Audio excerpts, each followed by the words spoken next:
Is the worst is over. क्या इस pharma stock में जो भी सबसे बुरी चीज होनी थी वो अब खत्म हो चुकी है? क्या यहां से कोई भी बहुत बड़ी गिरावट नहीं हो सकती? यहां से सिर्फ आपको अब ऊपर के स्तर ही देखने को मिलेंगे।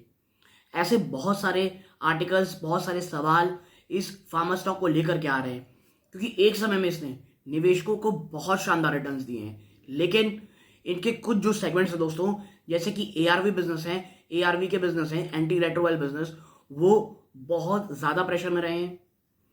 जेफरीज ने भी रिपोर्ट निकाली है, उनका मानना है कि भाई आने वाले कुछ आप कह सकते हैं short to medium term stock में बहुत ज्यादा प्रेशर रहेगा। कई ने टारगेट घटा के, किन्हीं लोगों ने 325 दिए हैं, किसने 330 दे रखे हैं, इस प्रकार के टारगेट स्टॉक में आ रखे हैं। और मार्जिन को लेकर के एक बड़ा कंसर्न रखा हुआ है, और जो कि मुझे भी लगता है कि मार्जिन वाकई में एक कंसर्निंग चीज आपको मीडियम टर्म में देखने को मिल सकती है दोस्तों।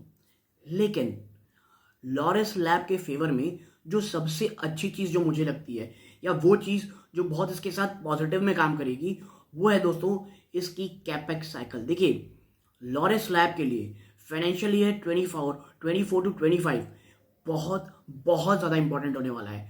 कंपनी ने जो 2000 करोड़ रुपए का कैपेक्स प्लान कर रखा है, और अच्छी चीज ये है दोस्तों कि उस चीज में ये अभी भी बहुत ज्यादा के लिए अपना जो मिशन है उसमें आगे बढ़ रही है, और टाइमली काम हो रहा है। और यही कारण है कि जब ये कैपेक्स, इनके रेवेन्यू, इनका जो कैपेक्स साइकिल, जो इनका जो कैपेक्स है दोस्तों, वो जब कन्वर्ट हो जाएगा इनकी फॉर्मुलेशन बिजनेस, इनके जो कह सकते हैं फैसिलिटीज में, और उसका जो रेवेन्यू आना स्टार्ट हो जाएगा, कंपनी एक ह्यूमंगस री रेटिंग के थ्रू जाएगी दोस्तों।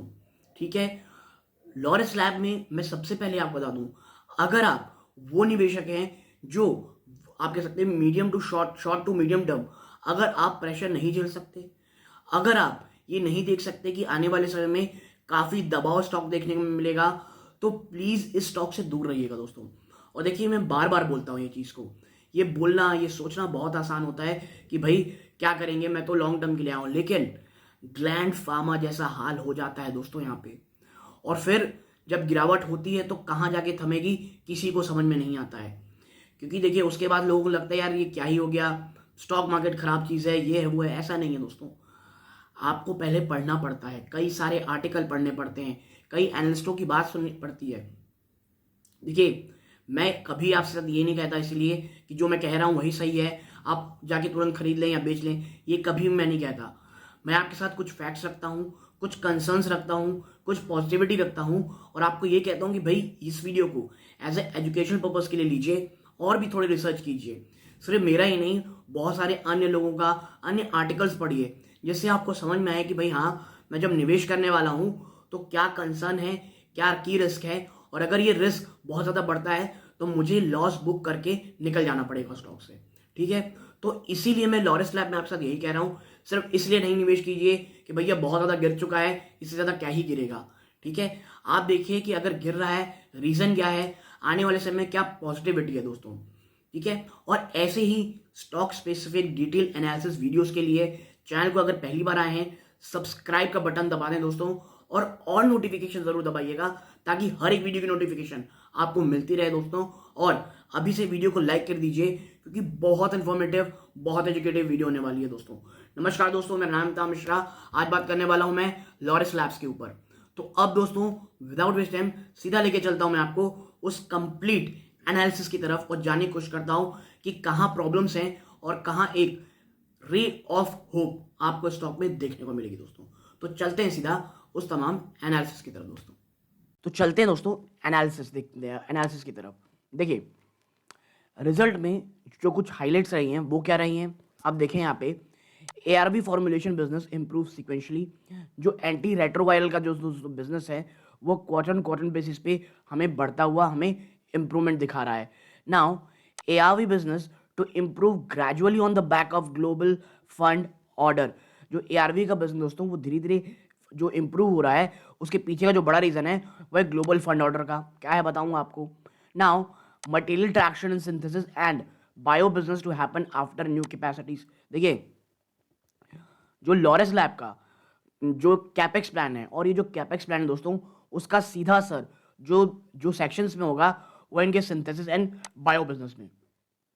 ठीक है, आगे देखते हैं margin to remain range bound. और देखिए मार्जिन एक ऐसा फ्रंट है जहां पे मुझे लग रहा है और एनालिस्ट भी ये कह रहे हैं कि वहां पे आपको थोड़ा प्रेशर देखने को मिलेगा। ठीक है, वहां से जल्द में कोई बहुत अच्छी तेजी या कोई बहुत ज़्यादा पॉजिटिव न्यूज़ आपको नहीं आते दिखेगी। तो जो मार्जिन है वो थोड़े रेंज बाउंड ही रहेंगे दोस्तों। ठीक है, आगे बढ़ते हैं और चलते हैं। आप देखें यहाँ पे now Laurus Lab quarter 3 of financial result indicated revenue stabilization in almost all its segment। देखिए जो आप कह सकते हैं जो रिजल्ट में ये चीज़ देखने को मिली है कि अब जो तमाम जो सेगमेंट्स हैं वहाँ पे अब जो रिजल्ट है वो स्टेबलाइज हो रहा है, यानी नंबर्स कोई बहुत ज़्यादा फ्लक्चुएशन ना बहुत ज़्यादा ऊपर ना बहुत ज़्यादा नीचे। तो ये मैं कहूँगा लॉरेस लैब के लिए काफ़ी हद तक पॉजिटिव चीज़ है दोस्तों। ठीक है, now the ARV anti retroviral formation business which has been a pain point in the last few quarters has improved sequentially। देखिए ARV का बिजनेस ना एक बहुत बड़ा सरदर्द उभर के आया है लॉरेस लैब के लिए, और उसमें सिक्वेंशियल बेस पे इंप्रूवमेंट। और इस चीज़ को बहुत सारे लोग मिस आउट कर रहे हैं कि भाई जो ARV बिजनेस जो एक बहुत बड़ा सरदर्द था लॉरेस लैब्स के लिए, वहाँ पे जो सिक्वेंशियल इंप्रूवमेंट देखने को मिल रही है ये आने वाले समय में एक काफ़ी पॉजिटिव चीज़ हो सकती है। ठीक है, now volumes in ARV API, ठीक है, segment had already been improving on the back of normalization the channel inventory। देखिए जो ARV की API थी वो ऑलरेडी पिछले कुछ समय से थोड़ी स्टेबलाइज होते हुए दिखाई दे रही है, तो वहाँ से भी कोई हमें निगेटिव खबर नहीं आई है। याद रखिए कि यहाँ ARV की API की बात हो रही है। ठीक है, on the other hand the other segment appear to be losing some momentum, ठीक है, sequentially suggesting that improvement from here would be gradual. ठीक है, बहुत सारे कह लीजिए जो अदर सेगमेंट है वहाँ से दोस्तों जो मोमेंटम है वो लूज करते दिखाई दे रहे हैं, और ये इस बात की परिचायक है दोस्तों कि जो चीज़ें हैं यहाँ से इंप्रूव होने के लिए अभी थोड़ा ग्रेजुअली होंगी, यानी थोड़ा समय लगेगा। In our opinion material pickup in earning would be contingent on the completion of capex project. देखिए अगर आप मेरे पुराने व्यूअर्स हैं और आप लॉरेस लैब में मेरे साथ आप ट्रैक कर रहे हैं तो आपको एक चीज़ पता होगी, लॉरेस लैब्स मैंने हमेशा एक ही चीज़ कही है, कैपेक्स। और कहा है कि अगर आप short to medium term pain नहीं सह सकते स्टॉक में, स्टॉक से प्लीज़ निकल जाइए, क्योंकि जो मटेरियल इंप्रूवमेंट है वो आपको लॉरेस लैब में तब देखने को मिलेगा जब इनका जो कैपेक्स प्लान है, जो मैं आपके साथ आगे आने समय में डिस्कस करूंगा, वहां से जब इंप्रूवमेंट आपको देखने को मिलेगी, ये स्टॉक में एक बहुत बड़ी री रेटिंग को आप विटनेस करेंगे दोस्तों। ठीक है, और वो भी यही कह रहे हैं दोस्तों, among other positives financial 23 growth guidance is intact and the 2000 crore capex execution appears to be on track। ये जो 2000 करोड़ का कैपेक्स ने लॉरेस लैब ने बात कही थी वो आज भी उस चीज़ को लेकर के इंटैक्ट है। प्लस दोस्तों जो ग्रोथ की गाइडेंस है वो भी अभी भी मजबूती से बनी हुई है, and this along with the improving prospect for the ARV business suggest the worst is over। और ये जो लगातार इंप्रूवमेंट आपको देखने को मिल रहा है दोस्तों, कहाँ पर ARV बिजनेस में भी आपकी जो कैपेक्स है वो भी इंटैक्ट है, वो इस बात की ओर इशारा कर रही है कि yes the worst is over for Laureus lab. ठीक है, देखिए कई लोग ये कह रहे होंगे, मैंने पहले भी मेंशन किया हुआ है, तो फिर जेफरीज को क्या प्रॉब्लम। देखिए जेफरीज भी यही बात कह रहे हैं कि भाई आने वाले शॉर्ट टू मीडियम टर्म में आपको प्रॉब्लम देखने को मिलेंगी लॉरेस लैब में। अगर आपका शॉर्ट टर्म का व्यू है आप प्लीज स्टॉक से दूर निकल जाइए दोस्तों। ठीक है, आगे है, और देखिए डिस्क्लोजर के रूप में मैं आपको एक चीज़ समझाऊं दोस्तों कि मेरी या मेरी फैमिली मेंबर की लॉरेस लैब में इन्वेस्टमेंट हो सकती है दोस्तों। प्लस जो रिसेंट गिरावट हुई थी उस पर छोटा छोटा एक्यूमुलेशन मैंने लॉरेस लैब में जारी रखा है दोस्तों, मैंने या मेरी फैमिली मेंबर ने। और याद रखिएगा लॉरेस लैब अभी पेनफुल सेक्टर के एक पेनफुल ट्रांजैक्शन के थ्रू निकलेगा। इतना ही नहीं दोस्तों, जिस सेक्टर में ये काम कर रहा है वो अपने आप कह सकते हैं one of the worst period में चल रहा है, तो ये चीज़ ध्यान रखिएगा। और देखिए हाँ मैं लॉन्ग टर्म का इन्वेस्टर हूँ, मैं तो डाल दूंगा पैसे, मैं 2-3 साल के लिए छोड़ सकता हूँ। देखिए ये बोलना बहुत आसान होता है, जिस तरह से बाजार दिख रहा है ना, ये अगर आप कह सकते हैं कंसोलिडेशन फेज में चला गया आपके पैसे फंसे के फंसे रह जाएंगे दोस्तों। तो मैं यही कहूँगा फार्मा से प्लीज़ अभी दूर रहिएगा, खास करके लॉरेस लैब से। अगर आप वो जो लॉन्ग टर्म इन्वेस्टमेंट में जो बोरियत है, लॉन्ग टर्म इन्वेस्टमेंट में जो डिसिप्लिन है, जो मेंटल बैलेंस चाहिए, वो अगर आप मेंटेन नहीं रख सकते हैं, प्लीज़ इस स्टॉक से दूर रहिएगा। सिर्फ इस वजह से स्टॉक बहुत ज़्यादा टूट चुका है, बहुत ज़्यादा गिर चुका है, आप इसमें सीधा निवेश करने मत चले जाइएगा। मेरी इन्वेस्टमेंट कोई बहुत ज़्यादा नहीं है, एक बहुत ही स्पेसिफिक अमाउंट में है दोस्तों, लेकिन विजन मेरा लॉन्ग टर्म का है, तो ये चीज़ आपके साथ डिस्कस करना मुझे बहुत ज़रूरी था, क्योंकि ट्रांसपेरेंसी होना बहुत बहुत ज़्यादा ज़रूरी है दोस्तों। आगे देखें, अब हम देखते हैं कि Q3 में जो सेगमेंट परफॉर्मेंस किस तरह रही है। देखिए, जो इसका एफडी बिजनेस है वो आप देखेंगे तो ईयर ऑन ईयर बेस पे 33% की गिरावट दिखाया है दोस्तों। कितने परसेंट की? 33% की गिरावट दिखाया है, लेकिन क्वार्टर ऑन क्वार्टर में 67% की इंप्रूवमेंट है दोस्तों। एपीआई का बिजनेस देखेंगे 49% की बढ़ोतरी है ईयर ऑन ईयर, लेकिन क्वार्टर ऑन क्वार्टर बेस पे आपको 7% की गिरावट देखने को मिल रही है। सिंथेसिस बिजनेस 210% भागा है दोस्तों, लेकिन देखिए ये अभी अर्ली स्टेज में है, तो यहाँ पे 210% की तेजी होना कोई बहुत बड़ी बात नहीं है दोस्तों। 11% में आप सिक्वेंशियल बेस पे गिरावट है। इनका बायो बिजनेस दोस्तों, उसमें भी 19% क्वार्टर ऑन क्वार्टर बेस पे गिरावट है, और ईयर ऑन ईयर बेस पे 12% की। आप एक चीज़ समझिए, इसीलिए कहा गया है ये जो सिंथेसिस और बायो बिजनेस है ना, जो ये कैपेक्स प्लान जब तक टर्न आउट नहीं होता, पैन आउट नहीं होता, आपको कोई भी इंप्रूवमेंट देखने को नहीं मिलेगी दोस्तों। और बात करें टोटल रेवेन्यू की, तो ईयर ऑन ईयर बेस पे 50% की इंप्रूवमेंट है, but quarter on quarter base पे -2%। और ये जो -2% है, यही स्टॉक प्राइस को बहुत बहुत ज़्यादा हर्ट कर रही है। और जेफरीज की जो रिपोर्ट है उसमें जो एक कह लीजिए उसके बाद जो एक डेंट आया है, वो उसके पीछे का भी कारण यही हो सकता है दोस्तों। ठीक है, आगे चलते हैं। ये Q3 फाइनेंशियल 23 आप कह सकते हैं कंसोलिडेटेड फाइनेंशियल्स का एक आप कह सकते हैं स्नैपशॉट है, जिसमें आप देखेंगे तो ग्रॉस मार्जिन जो है दोस्तों, वहाँ पे आपको गिरावट देखने को मिलेगी 540 बेसिस पॉइंट की, और क्वार्टर ऑन क्वार्टर में भी गिरावट देखने को मिलेगी। और यही कारण है कि मैं बार बार कह रहा हूँ, मार्जिन आपको आने वाले कुछ क्वार्टर तक आपको प्रेशर में ही देखने को मिलेंगे। ठीक है, और वो साफ साफ आपको इस नंबर्स में भी साफ नजर आ रहे हैं। बात करें नेट प्रॉफिट की, 32% जंप तो है ईयर ऑन ईयर, लेकिन क्वार्टर ऑन क्वार्टर बेस में 13% की गिरावट है। ठीक है, अब बात कर लेते हैं जिसके ऊपर मैं बहुत ज़्यादा बुलिश हूँ, और जिस कारणवश मैंने लॉरस लैब में लॉन्ग टर्म इन्वेस्टमेंट की सोच रखी है दोस्तों। रुक जाइएगा, ठीक है, और वो है कैपेक्स प्रोजेक्ट्स टाइमलाइन। आप इसकी कैपेक्स देखिए ज़रा। फॉर्मुलेशन बिजनेस में देखेंगे डिवीजन में, location Vizag, unit 2 4 billion units की नई बिल्डिंग बन रही दोस्तों, और अभी ऑपरेशनल हो चुकी है। वाइजैक में ही 1 बिलियन यूनिट्स की डी बॉटलनेकिंग हो रही है दोस्तों। हैदराबाद में यूनिट 9 लैंड एक्वायर्ड हो चुकी है, और फेज़ 1 इसका दोस्तों फाइनेंशियल 25 में ओपन हो जाएगा। आप पॉज करके इसे देखिएगा, आपको समझ में आएगा कि कैसे एपीआई और सीडीएमओ सिंथेसिस ये आने वाले समय में एक बहुत ही शानदार काम करने वाले हैं। और देखिए फाइनेंशियल 24-25 में आप देखेंगे ना, तो इसके लिए सबसे इंपॉर्टेंट साल होने वाला है, क्योंकि इसी साल में सबसे बड़े कैपेक्स अपने लाइन पे आ जाएंगे, और उसके बाद कैपेक्स की जो आप कह सकते हैं जो इन्वेस्टमेंट है, उसके बाद 1-1.25 साल के, आप 1-1.25 साल नहीं कहना चाहिए, 1-2-3 क्वार्टर के अंदर उनके रेवेन्यू उनकी बुक्स में आने शुरू हो जाएंगे। तो मैं इसीलिए कह रहा हूँ दोस्तों, दिल्ली अभी बहुत दूर है। सिर्फ लॉन्ग टर्म के लिए इसलिए निवेश करना है ये नहीं दोस्तों, लेकिन एक्यूमुलेशन किया जा सकता है। और देखिए मैं भी गलत हो सकता हूँ, और जो मैं आपके साथ चर्चा कर रहा हूँ ये प्योरली आर्टिकल के थ्रू कर रहा हूँ। मैं कोई भी बाइंग और सेलिंग की रिकमेंडेशन नहीं दे रहा हूँ दोस्तों, मैं बस आपको समझाने की कोशिश कर रहा हूँ। यदि लॉरस लैब में निवेश करने की सोच भी रहे हैं, तो आप समझ जाइए आप किस किस कह सकते हैं स्टॉक में निवेश कर रहे हैं। उसकी जो सबसे बड़ी प्रॉब्लम है वो शॉर्ट टू मीडियम टर्म में इनकी अर्निंग, इनकी margin plus capex pan out है। और अगर कैपेक्स पैन अगर के जो कैपेक्स प्लान इनका 2000 करोड़ का, उसमें थोड़ा भी डिले होता है तो बहुत निगेटिव असर करेगा इसके शेयर प्राइस में दोस्तों। ठीक है, अब आगे चलो थोड़ा आउटलुक की बातें कर लेते हैं दोस्तों। तो देखिए the companies medium term growth trajectory is governed by the synthesis business.